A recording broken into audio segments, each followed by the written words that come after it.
Meus queridos irmãos e irmãs, celebramos a memória de Santo Alberto Magno, doutor, bispo e doutor da Igreja.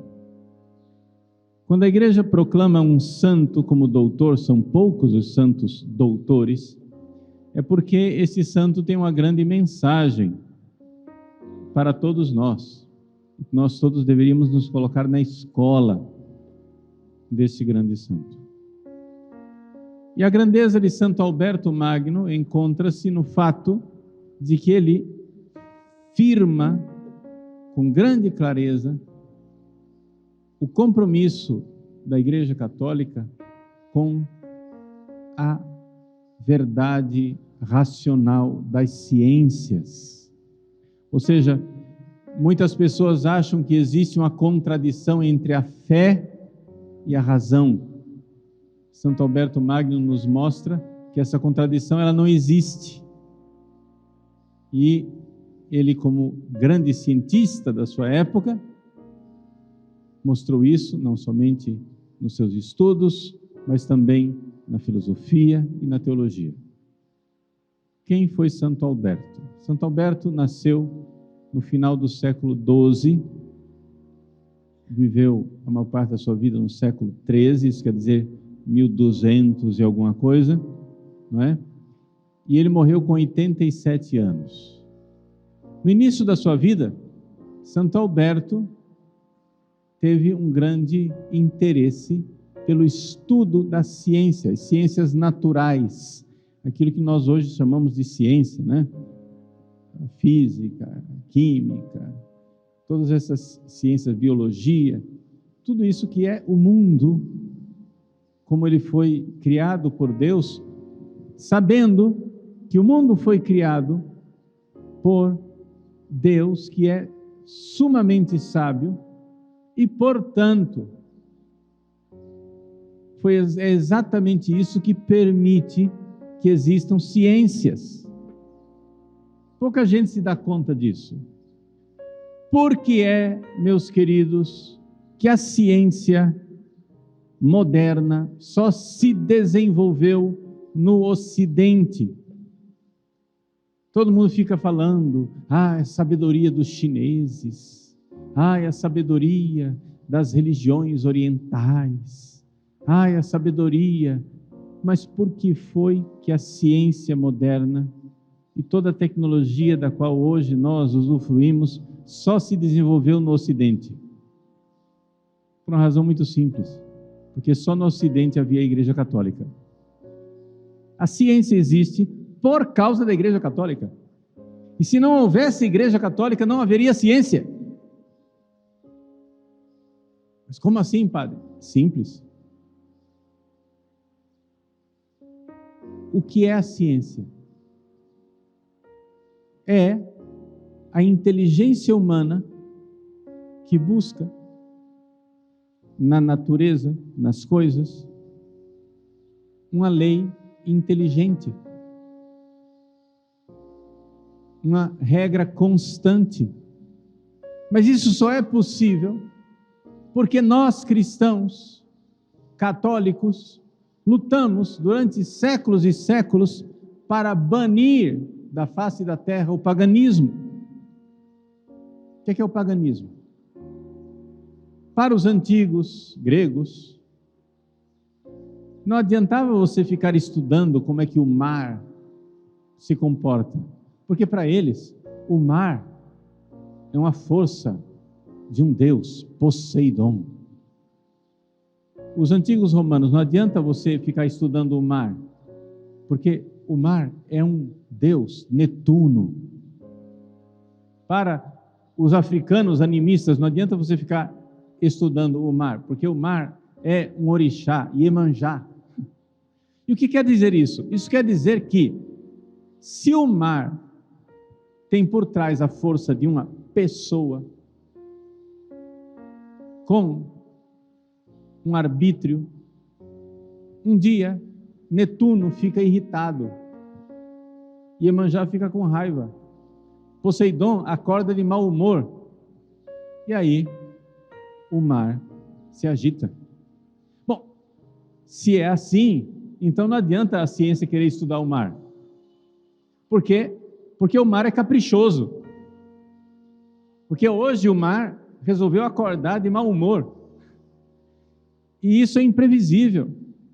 Não existe lei científica que preveja o mau humor de uma pessoa livre. Mas quando nós cristãos descobrimos não, pregamos, colocamos no cabeça das pessoas que o mar é uma criatura de Deus, não é uma pessoa, é um ser inanimado, não é um Deus caprichoso, com suas vontades, com suas veleidades, com suas decisões imprevisíveis, mas é um ser inanimado que segue a uma lei constante, perpétua. Então é possível estudar o regime das marés, é possível estudar como é que os ventos afetam o mar, porque existe uma lei, existe uma constante.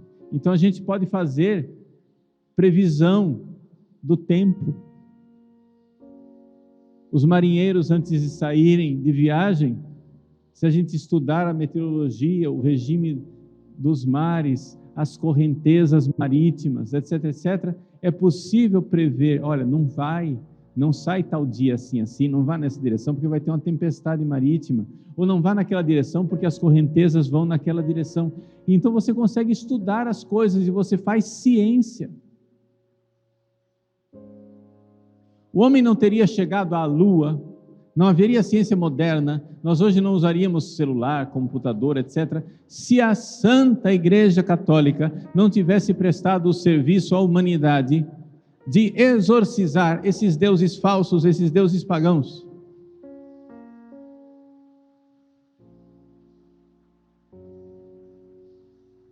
Santos doutores como Santo Alberto Magno nos ensinaram que Deus é criador.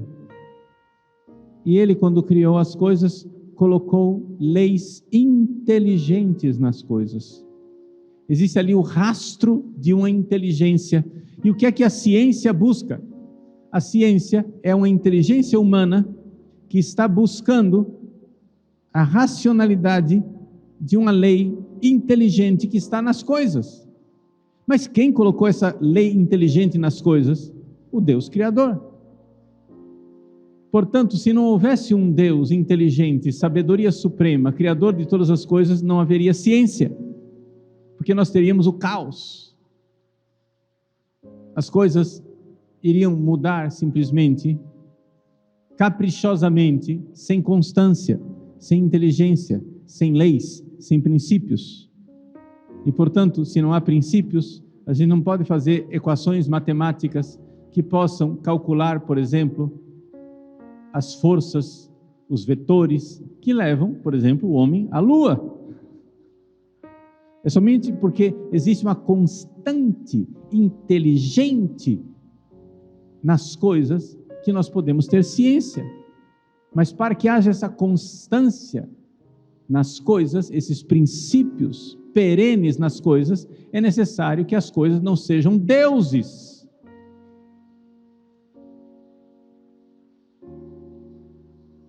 Não existe a deusa Lua. Não existe o Deus Sol. São criaturas que obedecem às leis do Criador. Nós, infelizmente, miseravelmente, desgraçadamente, estamos caindo outra vez nesse paganismo, com essa coisa de achar que as criaturas inanimadas são seres vivos. Essa história de chamar agora a Mãe Terra, como se a Terra fosse uma personalidade que precisa ser cultuada, venerada, respeitada. Não. A Terra não é nossa mãe. Ela é nossa irmãzinha menor, a quem nós devemos respeitar. por causa de suas leis intrínsecas. Nós, livres, devemos respeitar o sistema ecológico da Terra, mas é um sistema que não é livre. Existem constantes científicas. A Terra não é uma pessoa. Só existe ciência moderna porque existe catolicismo. E foram esses grandes doutores que nos ensinaram a ciência. Santo Alberto Magno foi um grande precursor da ciência moderna. Ele começou a estudar na maior faculdade científica que havia na época, que era a Faculdade de Pádua. Nessa época, na Idade Média, as faculdades, as universidades, elas tinham especializações. Quem queria estudar filosofia e teologia ia para Paris. Quem queria estudar direito ia para Bolonha. Quem queria estudar ciências naturais ia para Pádua. E Santo Alberto, leigo, foi estudar ciência em Pádua. E ele, fascinado com a ciência, sentia um chamado para o sacerdócio, mas não queria ser padre porque ele não queria abandonar o seu caminho de cientista. Até que um dia rezando na frente de uma imagem de Nossa Senhora apareceu para ele e disse o seguinte: Alberto, eu vou te dar inteligência para que você siga as ciências e estude as ciências, e você vai ser padre. Ah, mas se eu for padre não vão me deixar estudar. Vão deixar estudar, confia em mim. Pode entrar na ordem dos pregadores, que é onde você quer entrar, né? E eu vou te dar inteligência para você ser um grande cientista. Acontece o seguinte: quando você ficar velho, eu vou aparecer outra vez e eu vou te pedir de volta a inteligência que eu te dei. Dito e feito. Depois de uma longa vida servindo as ciências, quando ele estava com já 87 anos de idade, Alberto Magno começou a sofrer de demência. Era Nossa Senhora que tinha vindo buscar de volta a inteligência que tinha dado a ele. Santo Alberto Magno, então, começou a estudar a ciência, e para estudar a ciência era necessário colocar um fundamento filosófico. E esse fundamento filosófico ele encontrou na filosofia de Aristóteles. E ele, então, contrariando aquilo que eram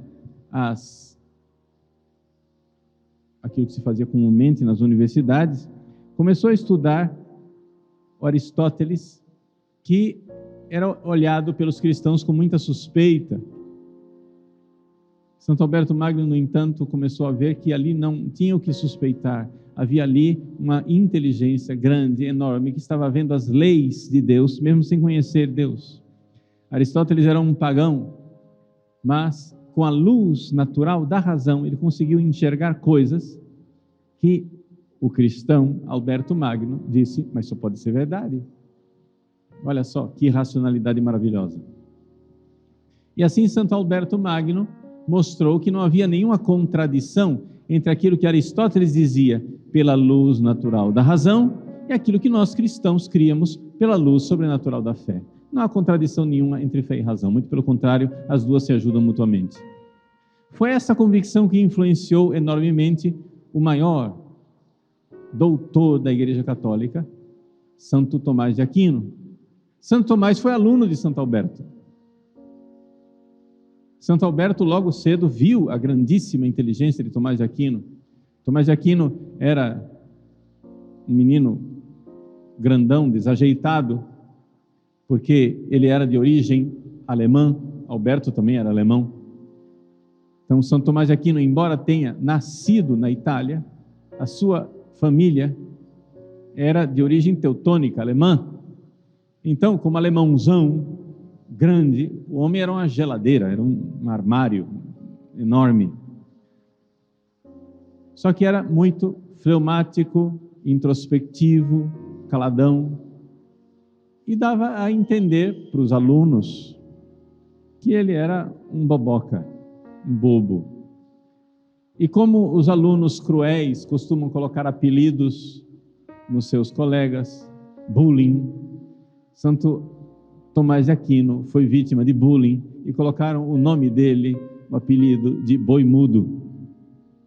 Santo Alberto Magno, quando viu isso, disse para os alunos: olha, vocês chamam ele de Boi Mudo, mas este boi irá fazer ecoar o seu berro por todo o mundo, ensinando a ciência. De fato, Santo Tomás de Aquino era um grande sábio e Alberto Magno não tinha deixado de ver a grandeza.